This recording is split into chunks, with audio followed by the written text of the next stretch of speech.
क्या यानी ये मुझे लॉजिक नहीं समझ आता कि एक ही हुकूमत के अंदर 3 साल के अंदर आपकी पॉलिसी में इतना बड़ा फ़र्क का मतलब या तो आपकी प्लानिंग नहीं है या आपकी 2 नंबरी है, आपने पहले कोई इंपोर्ट करनी थी चीज़ या किसी ने करनी थी और फिर जब हो गया मुनाफा तो आपने उसको रिवर्स कर दिया, या आपको पता ही नहीं था कि IMF इसमें कैसे रिएक्ट करेगा या IPPs कैसे रिएक्ट करेंगे। Either way it does not speak well. IPPs के साथ मुआहदे किए किसने थे? बिल्कुल सही कह रहे हैं। इस दौर में हुए थे, नवाज शरीफ साहब के दौर में हुए थे, याद होगा आपको। और इन्होंने ही किए थे। उसके बाद कौम को उस दलदल में फंसा कर अब जब इन्होंने एक और सोल्यूशन दिया है, ये जो सोलर का नाम ले रहे हैं आप, अब दोबारा ज़ाहिर है बिजनेसमैन लोग हैं, इन लोगों को पता है कि पहले कैसे चकमा देना है, और उसके बाद अपनी ही जब पॉलिसीज़ प्रॉब्लम में आ गई हैं, अपने ही मफादात प्रॉब्लम में आ गए हैं, तो अब इसका भी बोझ जो है वो अवाम भरे ना। ये जो हुक्मरान हैं ये क्यों कुर्बानी दें?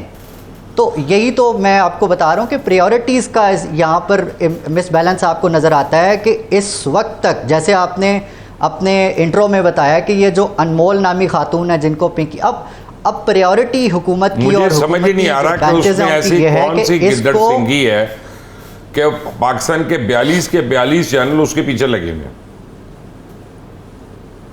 मुबशिर साहब यही कहने की कोशिश कर रहा हूँ, प्रायोरिटी इनकी यह है कि उस पूरे मामले को बनी गाला और इमरान खान से जोड़कर किसी कंट्रोवर्सी का हिस्सा बना दिया जाए और बस बयानियों पे खेला जाए। देखिए एक मेरी बात सुने, आप फर्ज करें मैंने कह दिया कि जी सलमान दुरानी जो है ना वो उसके क्लाइंट है, या वो खुद भी कह दे, वो कहने में और प्रूफ करने में ज़मीन आसमान का फ़र्क है। मैंने कह दिया यहाँ पे कि वो तो उसने पानी फेर दिया ना इस पूरे बयानिए पे। नहीं वो ठीक, उससे फर्क नहीं पड़ता। बयानिए पे खुद ही पानी फेर दिया। मैं आपको एक बात बताऊँ, वो बयानिया था ही नहीं, वो बयानिया था ही नहीं। आप इसको भी देखें, मैं आपको बताऊँ, ये एक दूसरे को लड़ाने की बात है कि मैं और आप इसके होते हुए भी महंगाई से दूर हो गए, हम आप इस बात के होते हुए भी पेट्रोल की कीमत से दूर हो गए, हम उसको डिस्कस कर रहे हैं। आप ये देख लें कितना खौफनाक वो अपना स्ट्रेटजी है। कितना अच्छा फैसला हुआ है रात को, पिछले हफ्ते 15 रुपये कीमतें बढ़ाकर पेट्रोलियम की 5 रुपये रात को कम करके जो हुकूमत है वो भंगड़े डाल रही है कि जी हमने आवाम को बहुत बड़ा रिलीफ दे दिया। और अगर इनसे इनकी एनर्जी पॉलिसीज़ पे सवाल कर लें तो इनको मौत पड़ती है।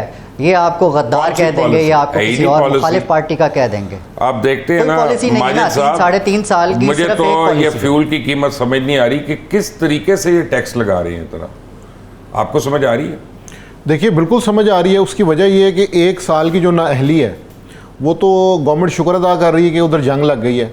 वो अपने जितने टैक्सेस के उनके लैप्सेस थे, जहाँ जहाँ डेफिसिट था, अब वो जंग का ढोल चूँकि उधर बज रहा है तो इधर हम अपने टैक्स पूरे कर रहे हैं। वो जितने भी टारगेट्स नहीं कंप्लीट हुए थे वो निकाल के लेके आ गए हैं। इशू ये है कि जब आप इनकी ये सोलर वगैरह की पॉलिसी डिस्कस करें वो तो एक अलग मसला है। बिजली में पावर डिवीजन में जब आप बात करें तो IPPs का तो बड़ा क्रेडिट लेते हैं। पूरे 15 की जो टीम है वो सारी की सारी तमगे ले गई है। 5 को सितारा इम्तियाज़ मिला है, 10 को तमगा इम्तियाज़ और 1 को हिलाल इम्तियाज़ लगा रही। बच तो नहीं किया? नहीं, मेरा ख्याल है वो 16 के 16 एडजस्ट हो गए। शुक्र है यार, अपना किसी का हक नहीं बचा। अब कारनामा उनका क्या है कि जी आप ये नहीं कह सकते कि जी उन्होंने IPPs को सेटल करने के लिए नया कर्जा लिया है। उसको उन्होंने नाम दिया है कि जी 700 अरब 1225 अरब रुपए की इजी फंडिंग। उसको कर्जा कहेंगे तो गवर्नमेंट माइंड कर जाती है। तो वो इजी फंडिंग लेके 1200 अरब रुपए की 2400 अरब का कर्जा ये उतारने चले हैं और टोटल जो IPPs का बिल है वो 3400 अरब पे पहुंचा हुआ है। तो मेरा ख्याल है बहुत क्लैरिटी है उनमें।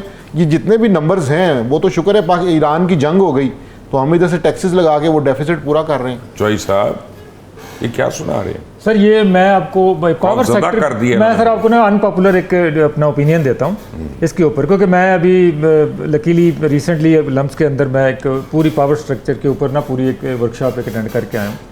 पाकिस्तान को जो हमें बताया गया वहाँ पे जो फिगर्स मेरे सामने इतनी बड़ी बड़ी किताबें 2-3 मैं पढ़ चुका हूँ 3-4 दिन से ना, पिछले दिन सिर्फ इसी मामले सोलर के मामले। हाँ ये अंग्रेजी में थी, कोशिश की तो बड़ी चैट GPT आजकल जो है ना वो कह देती है, आप तस्वीर रख के बता देती है आपको क्या क्या लिखा हुआ है, सरप्राइज भी कर देती है। बड़े बड़े आजकल टेक्नोलॉजी का थोड़ा फ़ायदा भी उठा रहे हैं ना। हम तो वैसे ओल्ड स्कूल जनरेशन है। पाकिस्तान का सबसे बड़ा मसला ये IPPs का, ये बड़ी फैंसी टर्म है ये कैपेसिटी पेमेंट की। मैंने जब पॉइंट ब्लैंक सवाल किया, मैं क्या हम समझाते थे वो है की चीज़ है। वो कहते हैं ऐसा है कि पाकिस्तान की जो टोटल जो पाकिस्तान की कंजम्पशन है ना औसत, वो है 8 से 10 हज़ार मेगावाट पूरे साल की।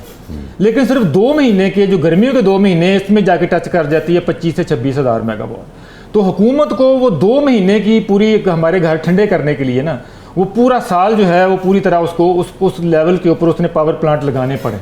तो अब उनकी जो है वो पेमेंट है ऐसे ही है जैसे कोई आप कहने मैंने मरी जाना है अपना 4 महीने बाद, तो आप एक बस किराए पे लेके ना उसको खड़ी कर दें बाबू साहब के ऊपर कि जो मेरा दिल करेगा मैं चला जाऊँगा, पर जाना मैं 4 महीने बाद है, तो वो किराया जो है वो आपको पे करना पड़ रहा है। इसमें प्रॉब्लम ये है कि जो लोग जिन्होंने बस खड़ी कर रखी, जो महीने ठंडा करते हैं एसी अपना, वो तो अफोर्ड करते हैं, वो तो दें, लेकिन जो लोग जिनके घर में एसी भी नहीं है, असल प्रॉब्लम जो है उनका हल निकाला जाना चाहिए। असल में पिस वो नहीं, मुझे एक बात बताएं, बिजली चोरी का क्या कसूर है फिर लोगों का? वो तो चोरी तो रोकना हुकूमत का काम है ना। बिल्कुल, ये यहाँ पे आके फिर वो नकवी ने स्टेटमेंट दी थी, पता नहीं कितने लाख ये यूनिट, करोड़ यूनिट चोरी हो रहे हैं, तो भाई तुम इंटीरियर मिनिस्टर को पकड़ लो। ये पावर सेक्टर वाले फिर जाके जो फेडरल गवर्नमेंट वाले हैं ये फिर आके डिस्कोज पे डाल देते हैं जी कि डिस्को की प्रॉब्लम है, हम उनको प्राइवेटाइज कर रहे हैं। सोल्यूशन किसी के पास कोई वाइबल है नहीं। प्रॉब्लम सिर्फ ये है कि हमारा पावर स्ट्रक्चर जो है शुरू से जो पॉलिसीज़ हैं वो बहुत कॉम्प्लेक्स हैं। हमारे जो घरों की जो ड्राफ्ट है ये भी है कि हमें जो वो साथ सबसे बड़ा प्रॉब्लम ये कि जो ग्रेजुअली डिमांड बढ़नी चाहिए थी, जो कि फोरकास्ट की गई थी कि इंडस्ट्री लगेगी, सी पैक आएगा, वो नहीं बढ़ पाई। अगर वो बढ़े, अगर टोटल जो हमारी जो डिमांड है वो 16, 17, 18 हज़ार एवरेज चली जाए तो ये कैपेसिटी पेमेंट सारा मामला ही ख़त्म हो जाए। सलमान साहब ये मुझे बताएं कि सोशल मीडिया पे आजकल इश्यूज क्या हैं? मुझे ट्रेंड्स ना बताएं। ट्रेंड तो रोज़ ऊपर नीचे हो सकता है, कोई ना कोई एक नया आ सकता है, लेकिन जनरली पिछले 3 महीने से क्या इश्यूज चल रहे हैं? ये नैरेटिव मेकिंग ही है मुबशिर साहब।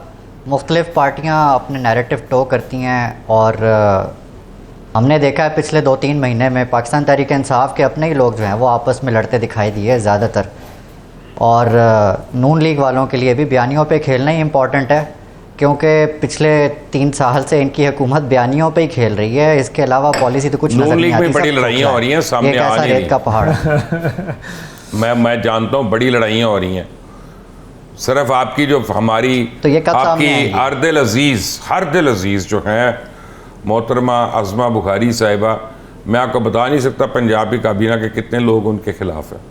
हमारे से मिलते हैं, क्या बातें करते हैं, सामने नहीं कहते। तो मैं वैसे ही अब ये तो नहीं कहूँगा किस किस ने कहा, लेकिन अल्लाह ताला अज़मा बुखारी को सेफ रखे, मैं यही कहूँगा।